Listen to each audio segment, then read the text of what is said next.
Bloomberg Audio Studios. Podcasts, radio, news.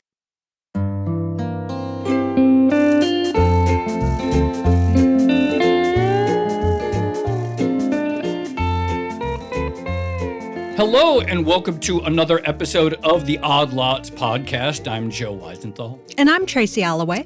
Tracy, what do you think the rich people are doing these days? You know, I know there's a lot of big business people lining up or who have lined up behind the Trump administration, but they have to be kind of anxious, right? Because things like mass tariffs and so forth talk about reducing the role of the dollar in global trade. It has got to make them kind of anxious. I actually know the answer to this. Oh, yeah? As a rich person, no.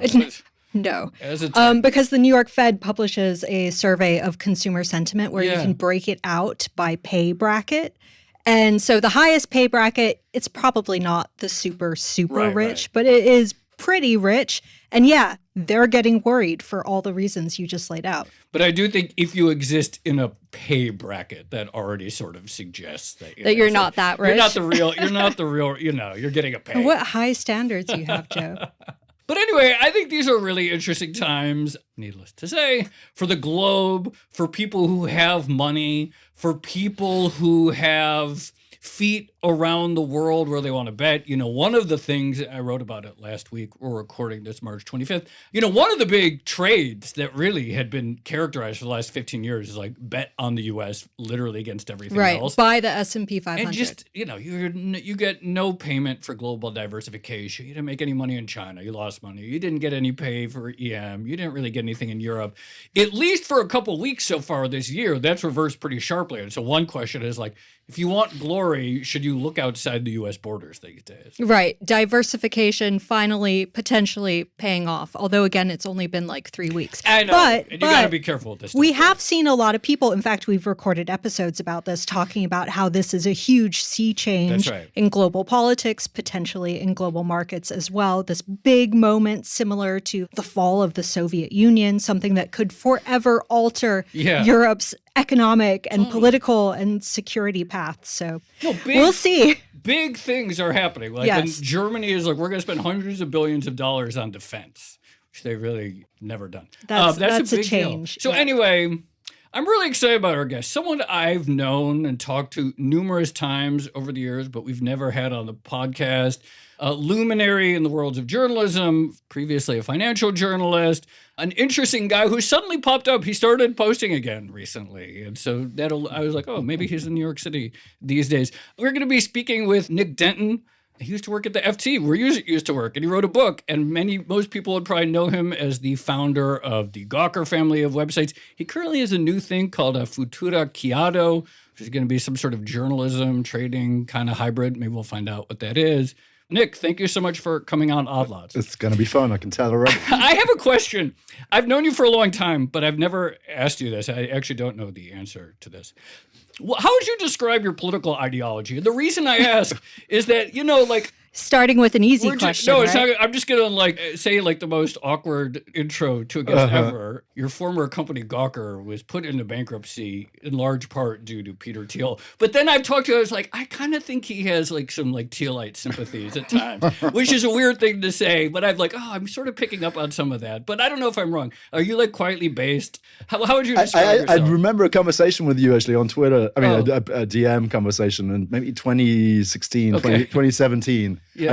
At the end of which you said, oh, maybe preference falsification is happening on a very, very wide scale. So I think you may have been surprised back then. At the time, I would call myself a libertarian back in Gawker days, but I don't think that's really accurate. Okay. Because I think... So what do you know, just a liberal? No, I'm probably an authoritarian, growth-oriented follower of Lee Kuan Yew, and to a lesser extent, but not Deng Xiaoping. Benevolent authoritarianism. Okay. I got it. It's helpful context. All right, Tracy. So Joe mentioned that you are a longtime journalist, a veteran journalist, and I think you started your career in 1989 covering the fall of the Soviet Union. And as I mentioned in the intro, a lot of people are kind of reaching for that analogy in describing this moment in Europe. Do you think that holds? Are we seeing a shift on that kind of scale? Well, I guess Niall Ferguson's piece, "We Are All Soviets Now," was the one that got people thinking in these terms. And then, yes, I was in Eastern Europe in '89, and that was a very classic empire, Soviet empire, and a very classic uprising against it. Demonstrations, unions, protests, and eventually a complete collapse of legitimacy. This American empire is definitely more subtle and been around twice as long. Did you say more subtle? More subtle. Yeah, okay, keep going. A hidden empire. Yeah. In fact, I think there's a book with that name. 80 years rather than 40. It's been a lot longer. It didn't end immediately with the fall of the Iron Curtain. And I think it's been in all our heads as Europeans for a long time. My father was an Atlanticist.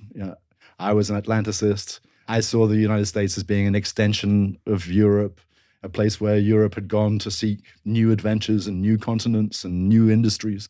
And that dream is utterly gone. Because you still, you have the World Economic Forums of the world. Does anyone believe it anymore?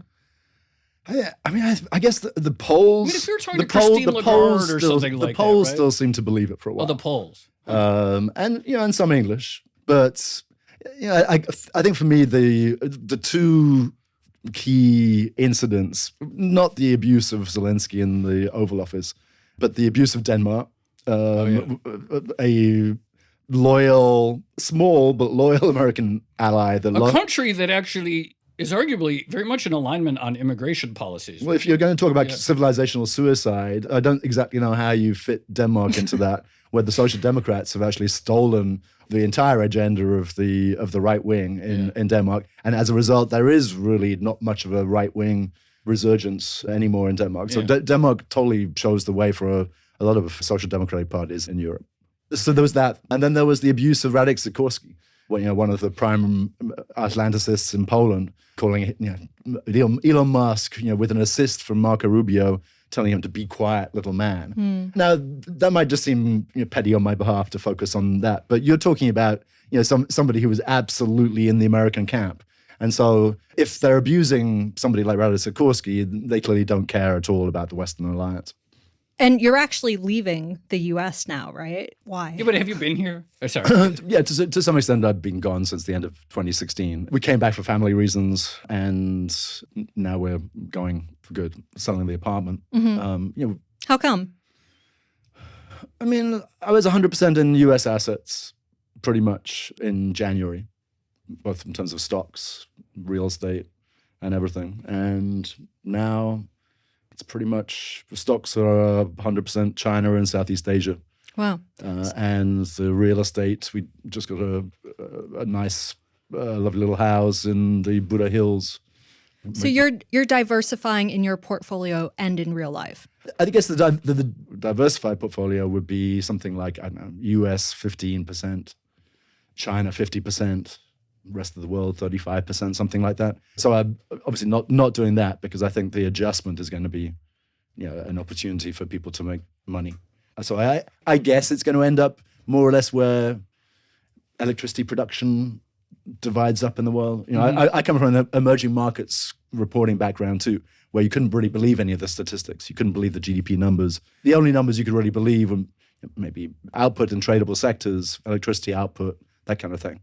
And so that tends to be how I've looked at the markets now. So you're going to be living full time. The Buda Hills looks very, very nice, part of Budapest. Who should I believe about Orban? Should I believe Tucker that he's a great defender of civilization, or should I believe the liberals that he's completely corrupt and not a friend at all? Something in between. I knew Orban a bit early on, back in '89, when I was with the FT for 4 years in Budapest. And he was always the most talented of his generation as a politician. Clearly knew how to play the game, and clearly knows how to play the game now, having channels open to China, Russia, and the United States, and playing a small country's hand really rather well. There's a giant BYD factory in Hungary. There's a giant CATL factory in Hungary.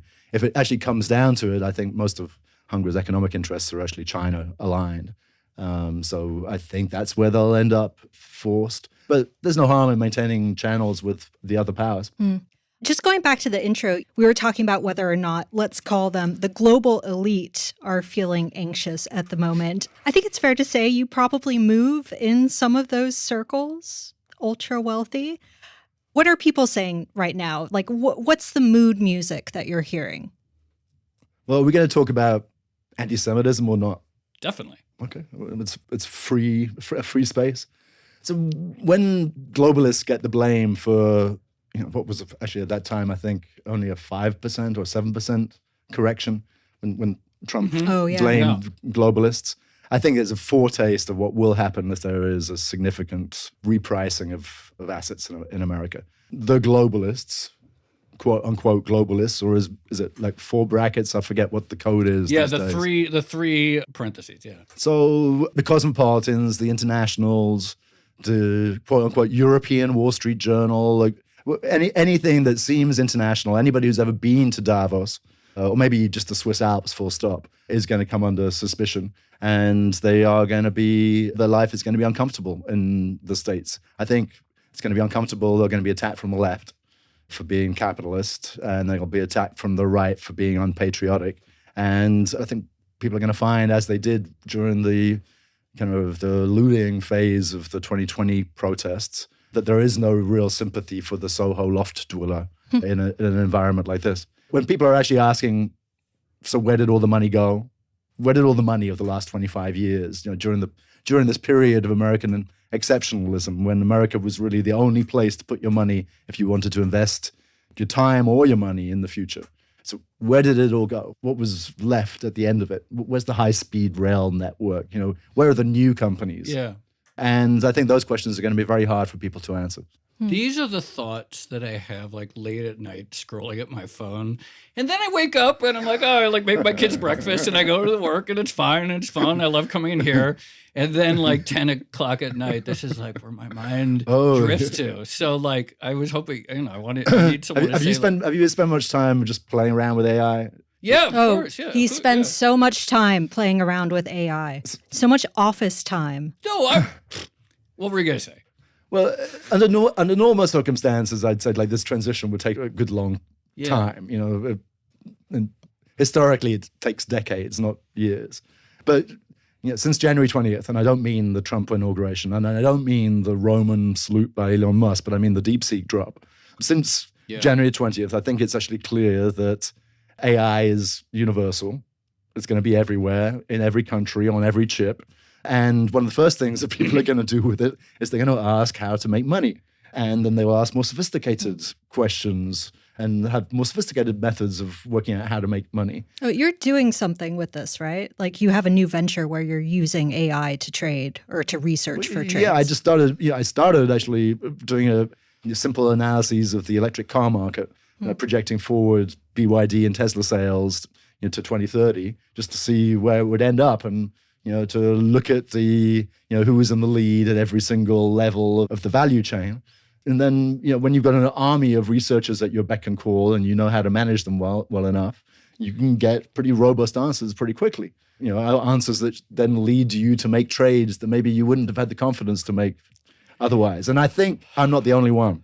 So I think it's recursive. So we all know that we're all working more and more like this.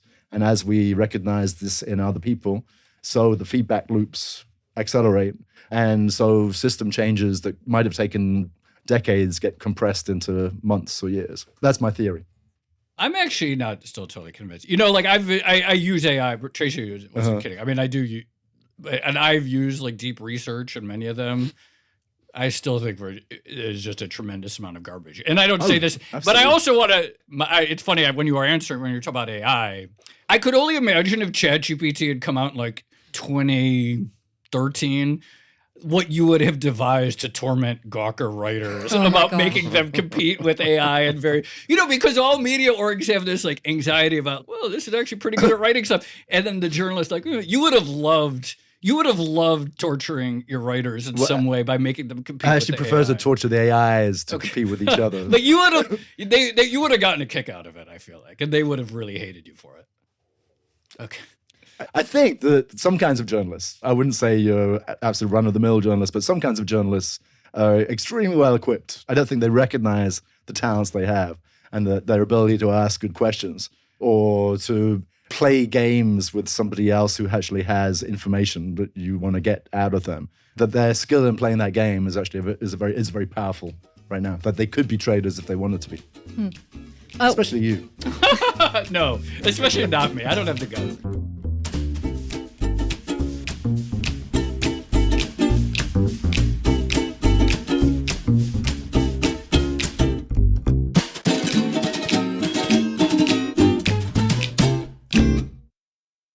What's been your best trade so far this question. year? Yeah, good question. Let's talk trading.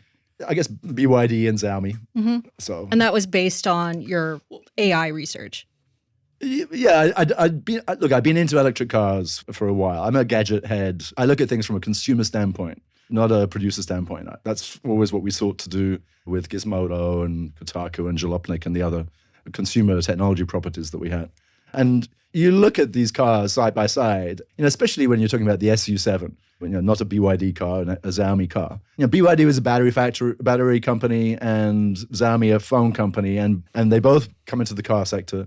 Xiaomi's very first car out the gate is really quite exceptional, with a very nice design, totally automated, or as automated manufacturing process as you're likely to get.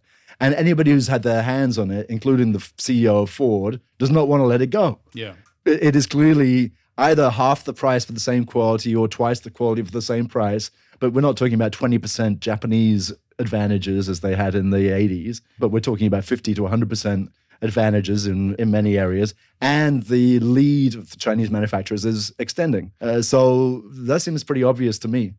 Why do you think now, one of the interesting things, like I just pulled up a chart of Xiaomi, and BYD is a little similar. I wrote about it. For a long time, for like the last 10 years, Chinese stocks have kind of been dead money. So even though like the rise of Chinese manufacturing dominance has been a story that's existed for several years, I wrote about it this week in the newsletter too. It has not redounded to the benefit of Chinese shareholders. This is a phenomenon. There's actually been this incredible amount of, they talk about like overcapacity, and I don't really like that term, but things that have not benefited shareholders. Do you think something's changing on that front such that the lead that these companies have now developed will be monetized in a real way?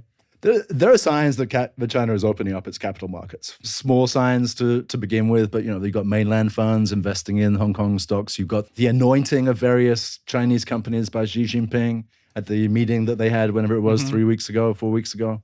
You have the recognition on social media that the strongest PR that China has, aerial nighttime videos of cyberpunk cities, which cannot be argued with. And, YouTubers going for a ride in the SU7 and being blown away by the acceleration. I actually don't think it's a total accident. There's black YouTubers who seem to find it easiest to embrace the quality of Chinese products. But I think you're going to have two different debates. You're going to have, there's the Tesla narrative, which seems to be almost exclusively political at this point. There's very little, product content in the pitch at all. In fact, the only photographs you see of Tesla products usually involve them being in flames. And I'm talking about Elon Musk's own account. And meanwhile, the CEO of Xiaomi is posting up product porn all around the clock. And just in terms of a product battle, in terms of features and in terms of marketing and in terms of price point, the Chinese have won. It's as simple as that. And if you don't recognize that, well, you're just not paying attention. How do you actually go about valuing political risk or trading on political risk? Because when I think about journalists potentially trading, the competitive advantage isn't really number crunching, right? No. It's kind of looking into the company and feeling the vibe and figuring stuff out that no one else has seen yet. It's a multi-dimensional approach. So, I assume that the earnings forecasts are priced into the stock already. So there's no point reanalyzing that. You might as well just take that as a given. The question is, what do you see that other people do not? And journalists tend to have an idea of the momentum of a story. So, for instance, right now, I would say, speaking as a journalist and editor, that the fall of Elon Musk is the greatest business story of my entire life. Absolutely worth getting out of retirement for, because here you have somebody who was a real life Iron Man, absolutely genuinely has 3 world-beating major achievements under his belt. I don't care whether other people helped him do it, but he made it happen more than anybody else in the Western world. But the problem is there's only one of him, and he's up against a lot of Chinese competitors in cars, in robotics, in batteries, in mobile phones, in a whole bunch of different fields. And I think he's going to lose. We should sit on this for a second, or we should stay with this for a second, because I think there are a lot of people, kind of like the people who have called for, let's see Trump wriggle out of this one again, like who have convinced themselves that actually this could never happen, that Trump will always wriggle out, that Elon Musk will always wriggle out, that he's always able at the last second to find something because of his cult of personality or genuine managerial skills or the genuine managerial skills of the people at right below his level.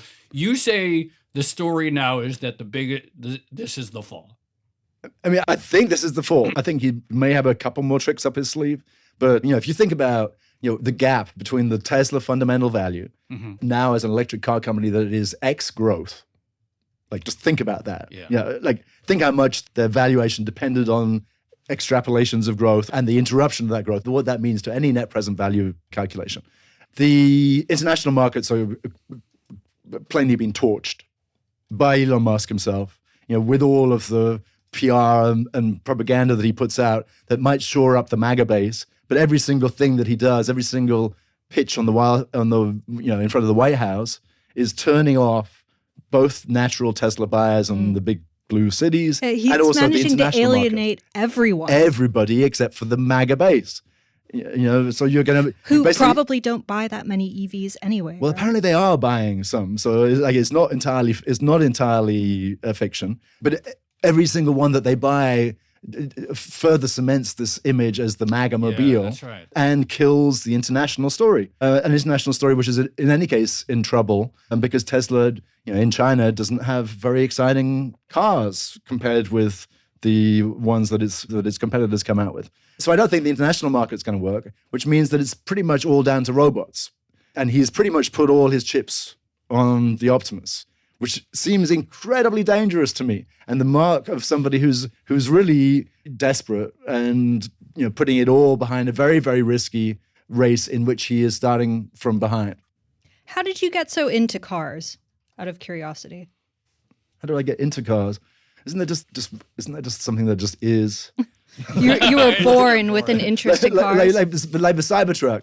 I mean, I was very disappointed when I saw the metal panel. I thought somehow I guess I didn't research enough. I thought it looked like it had been forged somehow. Like a single, And then to see, so I think the most damaging thing for Tesla, the most damaging video for Tesla, apart from the I Love Speed video, but the most damaging video for Tesla was actually seeing the metal panels come off because the glue isn't, they didn't use the right glue. And that just sort of kills the mystique of something that was sort of pitched as a Mars rover that you can or like a buy. tank almost, yeah. So I think the Optimus hasn't been seen since there was a video they put out in December of it rather gingerly working its way down a slope. A little bit better than Joe Biden, but not that much. And meanwhile, if you follow it, the pace of videos released onto social media by Unitree and other Chinese robot makers. Oh, God, another conversation about, I know, they're beating us. I'm aware. No, keep going. I know, it's a big deal. I mean, you can't spin that one. Yeah. It can't be spun. Like, a demo is a demo, and they're doing demos, and those demos, they're kicking ass. They're doing side flips. There's a race in Beijing next month, like a humanoid robot race. If Musk was really feeling it, he'd have an entry. There's no way that Optimus is going to go up against, however many hundred robot competitors there are in China that are going to show up to that. The race is lost already. It is crazy, though, even with all the social media evidence and demonstrations of what the cars can actually do, you still have people who are kind of conspiratorial about the social media videos. So I remember one came out 2 or 3 weeks ago. It was Tesla versus, I think it was BYD. There was a Tesla Xiaomi SU7 race. Maybe. Was that it? Well, this one, it was a YouTuber who was driving a Tesla into a fake wall to test the self-driving technology. And the car just went right through it in a very dramatic fashion. And you had all these people, I assume Tesla fanboys and Musk fanboys, saying that the video had been faked and that no one should believe it and that Tesla's technology is great. It's very, I mean, it is very hard to tell truth from fabrication these days. Some of the Chinese videos, well, one of them had to be repeated in front of a mirror just to kind of prove that it was real. But I don't think anyone's really questioned that, there's one where there was like a slightly smaller humanoid robot that was actually dancing in sync with a couple of human dancers. Oh, yeah, I saw that. And that one looked completely impossible it was from two different camera angles. And that was impossible to fake. So it's going to be hard for anybody really to compete with that. That's my view. And if that's the whole of your story, after the collapse of the international car market, then what remains beyond that in terms of the Tesla story, apart from maybe military contracts? So you start to get a little bit more science fiction-like if you're looking for exit ramps.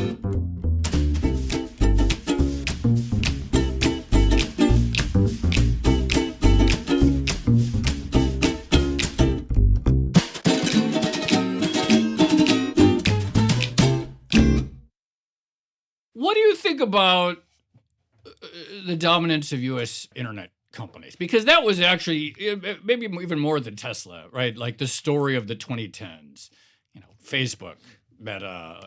And when you get out of the United States, did they still have a sort of lock or still like deep competitive moats the way they were perceived to have in the 2010s?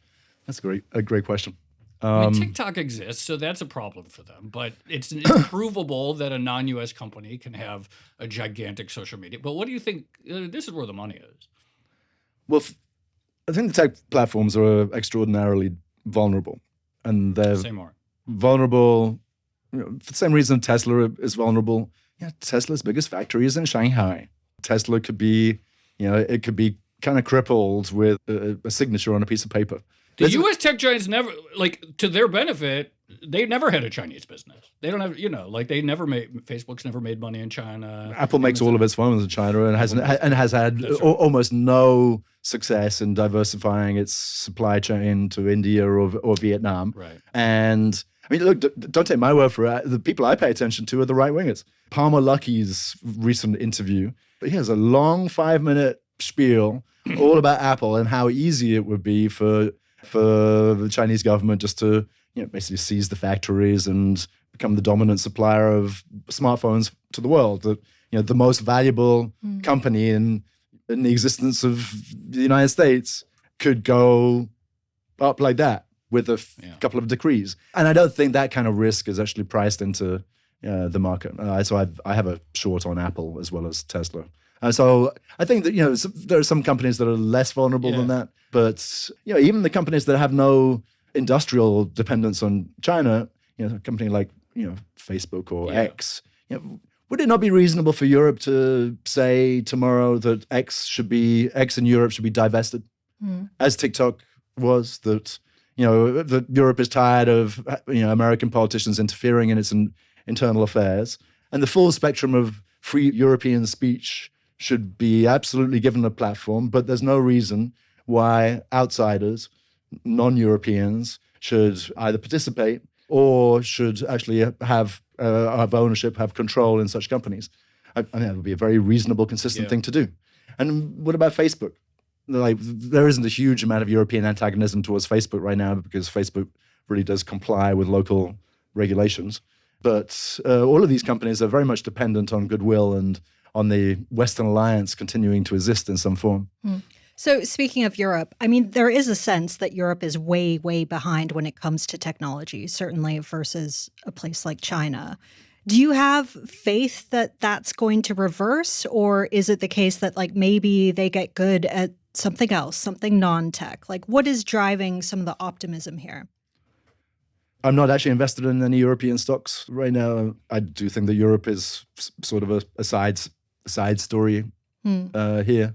But the ratios are all off. I do not believe that magically in 2008, the United States economy started to perform brilliantly and Europe just slipped into stagnation. I think it's actually much more likely that Europe went through austerity and has been pretty much going through austerity ever since in some shape or form until the recent decision by the German government to finance rearmament. And the United States has basically avoided austerity at every possible juncture.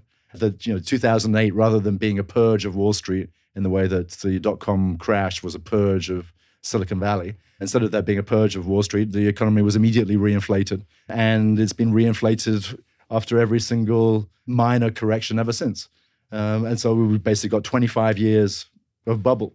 Could you see a world, you mentioned that in the end, it might just make more sense for Hungary to just throw in its lot with China. That's where the future is industrially. That's his biggest trading partner, et cetera. Could you see, that be, 20 years from now, Germany making the same calculation, like core Europe? I don't think it's going to be 20 years. Okay, so sooner. But, it's axiomatic. If Europe is being bullied by Russia and the United States, sometimes in concert, they want different things. Both have territorial demands, and the United States is also trying in a rather belligerent fashion to negotiate a debt restructuring. It's a strange kind of negotiation, which involves insulting all the people that hold your treasuries, but it is a kind of negotiation. But in some way, it ends up where China is a friend. I think the United States has kind of lost Germany already. Yeah.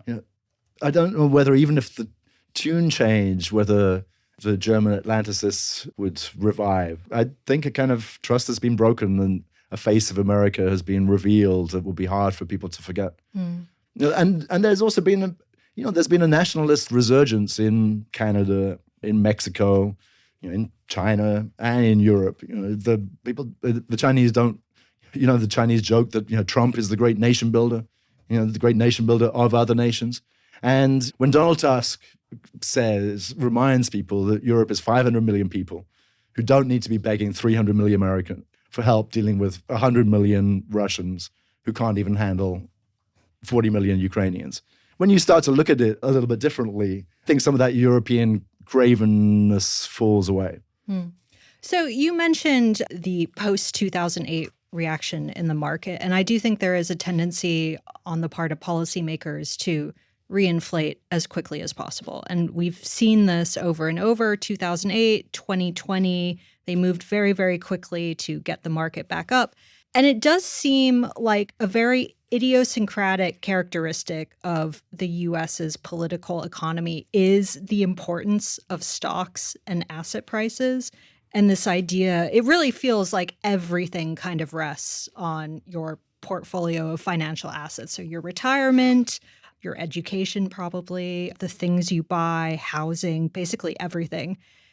Are we just doomed to be kind of forever tangled up with the stock market, or is there a realistic path for the U.S. to kind of move away from that, to disentangle itself from financialization?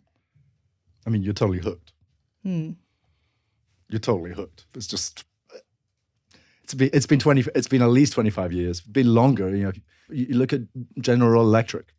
The idea of shareholder value, which seems so modern. Can I just I got a new fridge this week. Yeah. This is GE. I was like, I didn't even know GE still made fridges. It's a GE. Anyway, keep going. It's a badge or it's I don't know. It's actually I got a new fridge. I didn't look at it. Then I was like, it's a GE logo on there. I wonder who makes it. Anyway, keep going. Jack Welch's GE is the warning.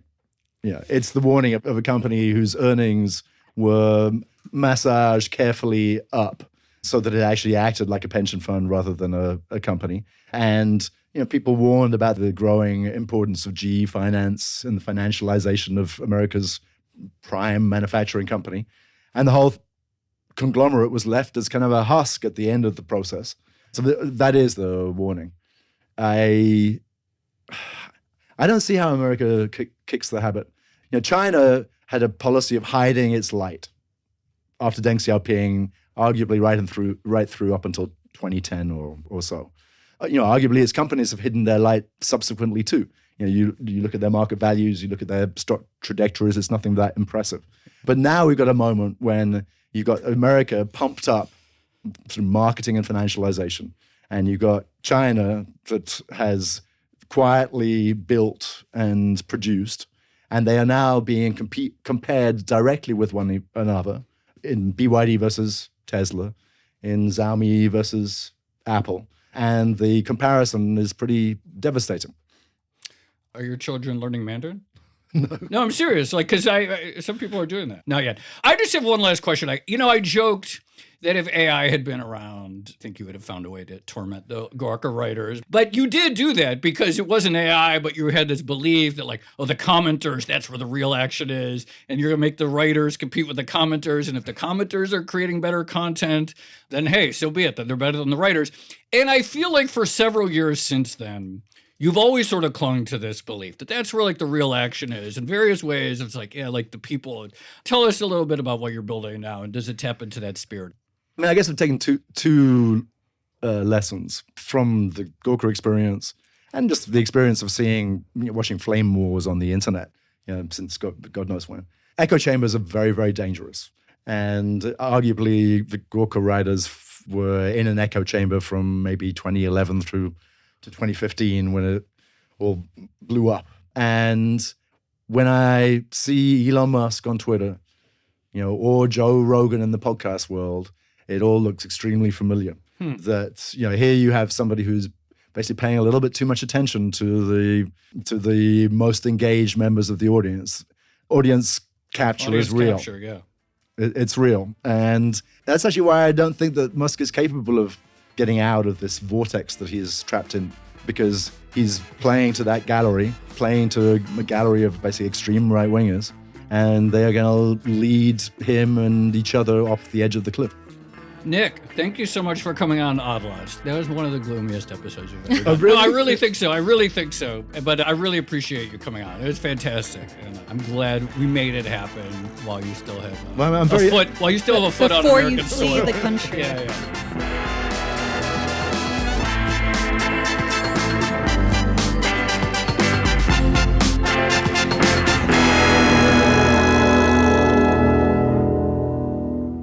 Well, that was grim.